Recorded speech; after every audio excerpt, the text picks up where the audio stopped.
गांव खेतपुर में 3 महीने से बारिश नहीं हुई थी। आसमान जैसे रूठ गया था। नीले नहीं, धूल भरे पीले बादल हर दिन मंडराते पर बरसते नहीं। जमीन फट चुकी थी, दरारों में घास तक उगने से डरती थी।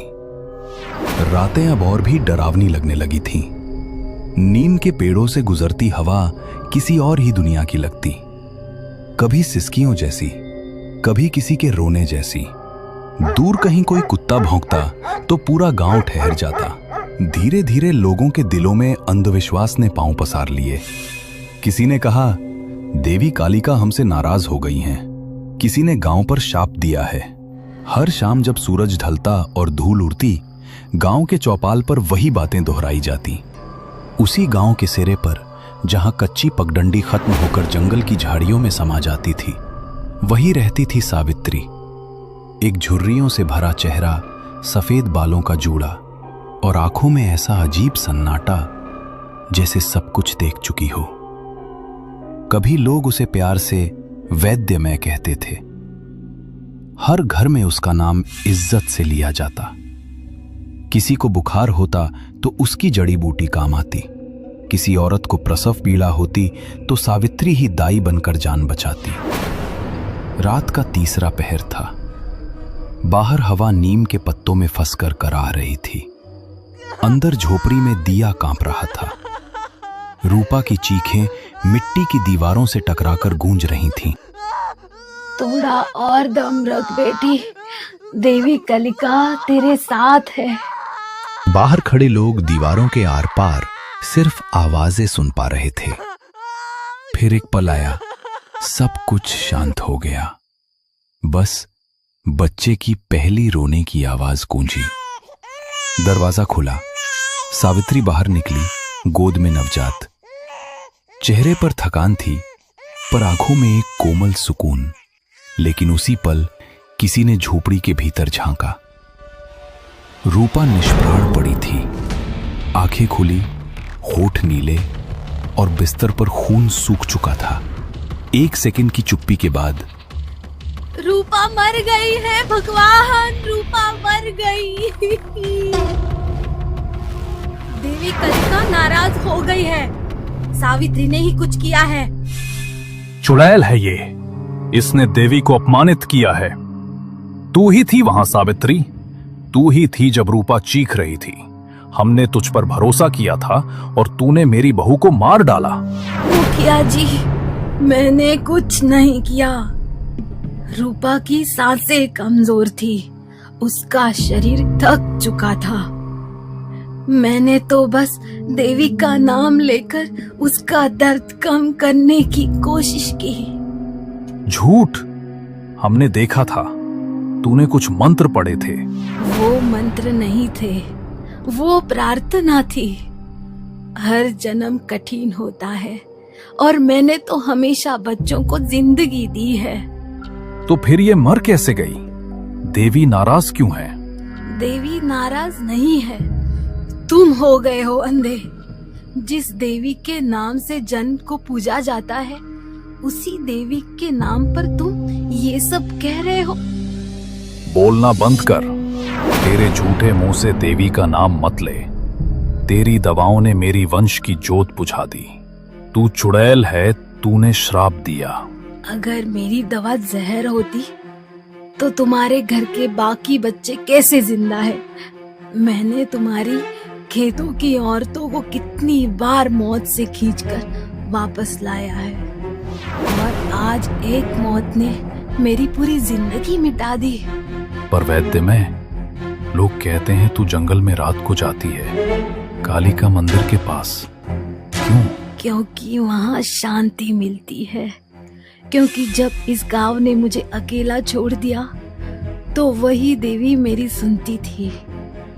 मैं उनसे डरती नहीं, मैं उन्हें पूछती हूँ। बस और कुछ मत बोल। तेरी पूजा ही हमारे लिए अभिशाप बन गई है। अभिशाप नहीं मुखिया जी, वरदान था, पर तुम सबने उसे आग में झोंक दिया। याद रखना, जब सच जलाया जाता है तो राख हमेशा कुछ कहती है। भीड़ हिल गई। कुछ लोग पीछे हटे, कुछ और भड़क गए।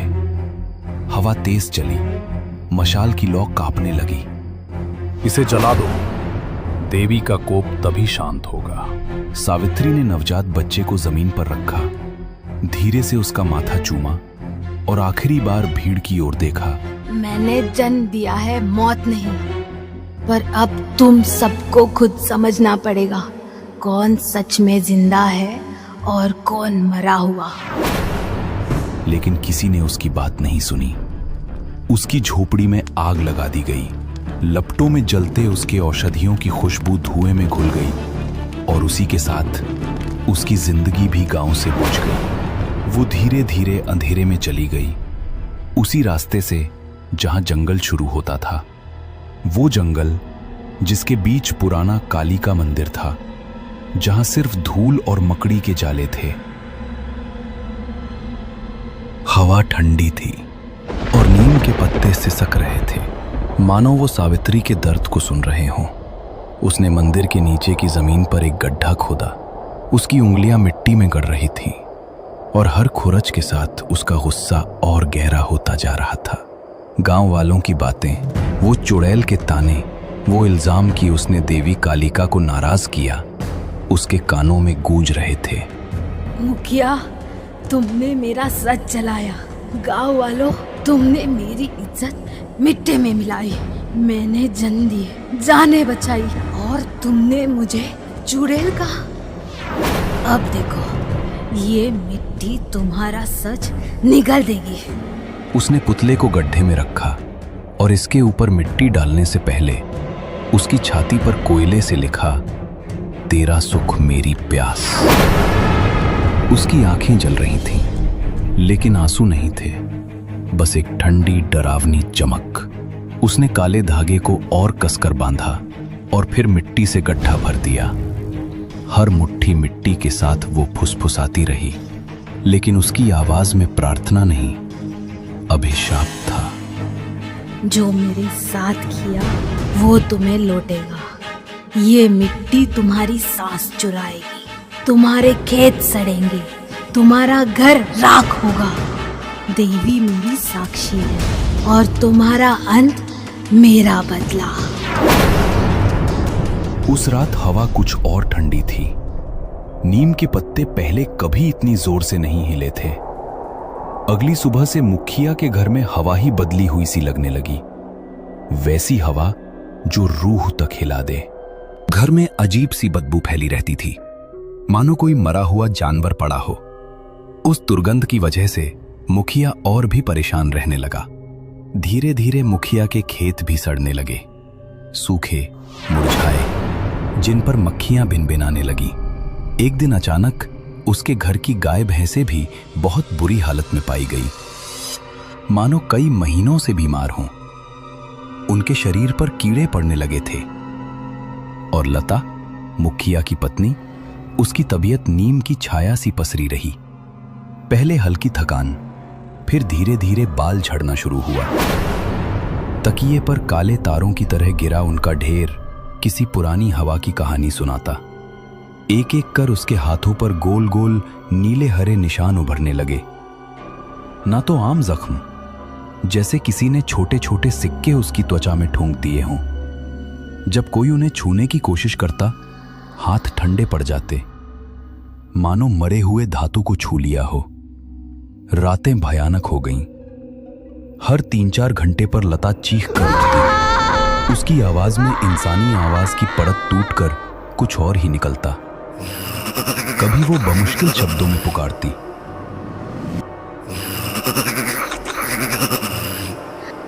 और फिर अचानक उसकी आंखें खाली सी हो जाती, जैसे कोई भीतर से बाहर झांक रहा हो। अगली सुबह जब सूरज की पहली किरणें अभी अभी गांव पर पड़ी थीं, मुखिया का घर पहले से ज्यादा भारी लग रहा था। मुखिया की आंखें लाल थीं, नींद से दूर, और उसके चेहरे पर वो थकान थी जो डर से जन्म लेती है। उसने गांव के पंडित हरिनाथ को घर बुलाया। पंडित जी, ये क्या हो रहा है? मेरे घर में मौत की छाया क्यों मंडरा रही है? वो बदबू, वो कीड़े, लता की हालत, सब कुछ सड़ रहा है। पंडित हरिनाथ ने अपनी माला घुमाई, आंखें बंद की और फिर धीरे से खोली। उन आंखों में अंधेरा था, जैसे कोई पुराना रहस्य बाहर आने को बेचैन हो। मुखिया जी, ये कोई साधारण बात नहीं, किसी ने काला जादू किया है। हाँ, काला जादू जो रूहों को जगाता है, जीवनों को चूसता है। काला जादू? कौन कर सकता है ऐसा? सावित्री, वो चुड़ैल, क्या वो? चुप, नाम मत लो उसका। वो नाम ही अब अभिशाप है। एक छाया, काली और ठंडी, जो तुम्हारे घर के चारों ओर घूम रही है। उसने कुछ दफनाया है। हाँ, उसका पुतला, उसके बाल और उसके कपड़े मंदिर के नीचे, पुराने कालिका मंदिर के नीचे, जहां जड़ें जमीन को चीरती हैं। मंदिर के नीचे? हे भगवान, क्या होगा अगर हमने निकाला नहीं? पंडित जी, पूर्णिमा से पहले अगर उसे निकाला नहीं गया तो मौत निश्चित है। नहीं सिर्फ लता की, तुम्हारी, तुम्हारे बच्चों की, पूरे घर की। वो जादू फैलेगा जैसे जहर की बेल, जो सबको लपेट लेगी। रूहें जागेंगी, हवाएं चीखेंगी और तुम्हारा घर वो सिर्फ राख बन जाएगा। निकालो उसे मुखिया जी, वरना देवी भी नहीं बचा पाएंगी। रात का तीसरा पहर था। आसमान में चांद अधूरा टूटा सा लटक रहा था, जैसे वो भी डर से कांप रहा हो। जंगल की पगडंडी पर 4 लोग चले जा रहे थे। मुखिया, पंडित हरिनाथ और 2 गांव वाले, जिनके हाथों में मशालें जल रही थी। मशालों की लौ हवा में कांप रही थी। पुराना कालिका मंदिर अब सामने था। उसकी दीवारें टूटी मकड़ी के जाले लटक रहे थे और मंदिर के नीचे की जमीन ऐसी थी जैसे उसने सदियों से किसी को छुआ नहीं था। पंडित हरिनाथ ने माला घुमाई, मंत्र पढ़े और फिर मंदिर की सीढ़ियों के पास रुका। यहीं है, यहीं वो दफन है। ये जमीन चीख रही थी। खोदो, जल्दी खोदो, वरना वो रूह जाग जाएगी। मुखिया का चेहरा पसीने से तर था। उसकी आंखें डर और गुस्से से लाल थीं। उसने रामू और श्याम को इशारा किया और दोनों ने कुदाल उठाकर जमीन खोदना शुरू किया। मिट्टी सूखी थी, लेकिन हर कुदाल के साथ एक अजीब सी गंध उठ रही थी, सड़ांध, जैसे कोई मरा हुआ जीव वहां दफन हो। हवा अब और तेज हो गई। नीम के पत्ते सरसराने लगे। रामू और श्याम के चेहरे पर डर साफ झलक रहा था। उनके हाथ कांप रहे थे और हर बार जब कुदाल जमीन में गड़ती, उनकी आंखें चारों ओर देखती, जैसे कोई छाया उनकी पीठ पर सांस ले रही हो। अचानक कुदाल किसी सख्त चीज से टकराई। एक ठनक की आवाज गूंजी और सबके दिल थक से रह गए। रामू ने कुदाल फेंक दी और पीछे हट गया। श्याम ने मशाल पास की और मिट्टी के बीच कुछ दिखा। एक कपड़े में लिपटा हुआ मिट्टी का पुतला। उसका आकार छोटा था, लेकिन उसकी बनावट ऐसी थी जैसे कोई इंसान की नकल हो। पुतले के सिर पर लता के काले बाल चिपके थे और उसका शरीर लता के पुराने दुपट्टे में लिपटा था। सबसे डरावना था उसका गला, एक काला धागा जिसके बीच में लाल मोती टंगा था, जैसे खून का कतरा। और पुतले की छाती पर किसी ने कोयले से लिखा था, तेरा सुख मेरी प्यास। ये क्या है? ये सावित्री का काम है। उस चुड़ैल ने मेरे घर को बर्बाद कर दिया। ये सिर्फ जादू नहीं है, ये रूह का बंधन है।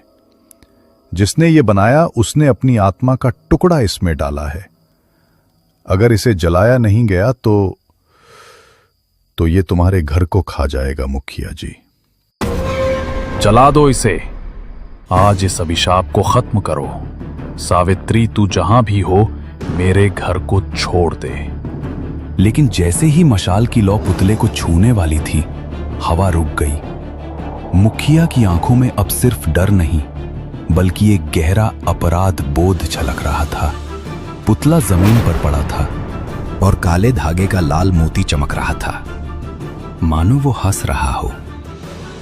जैसे ही मुखिया ने पुतले को उठाकर तोड़ने की कोशिश की, मंदिर के अंदर से एक आवाज गूंजी। तुम्हारा अंत मेरा उसी बदला। पल मशाल की लौ कांप कर बुझ गई। अधेरा ऐसा छाया जैसे जंगल ने सब कुछ निगल लिया हो। पंडित हरिनाथ की माला जमीन पर गिर पड़ी और उसकी सांसें रुक गईं। रामू और श्याम पहले ही भाग चुके थे। मुखिया जी, ये अब हमारे बस में नहीं। ये रूह, ये सावित्री की नहीं, ये कुछ और है। नहीं, ये उसी चुड़ैल का काम है। मैं इसे जला दूंगा। मंदिर की टूटी दीवारों से एक कराह निकली और जमीन हल्के हल्के कांपने लगी। मुखिया ने पुतले को जमीन पर पटका, लेकिन वो टूटा नहीं।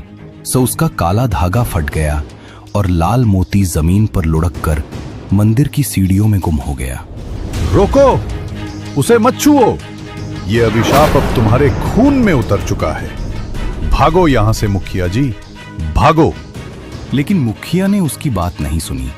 वो पुतले को उठाकर मंदिर के बाहर की ओर दौड़ा, जैसे उसे आग में झोंक देना ही एकमात्र रास्ता हो।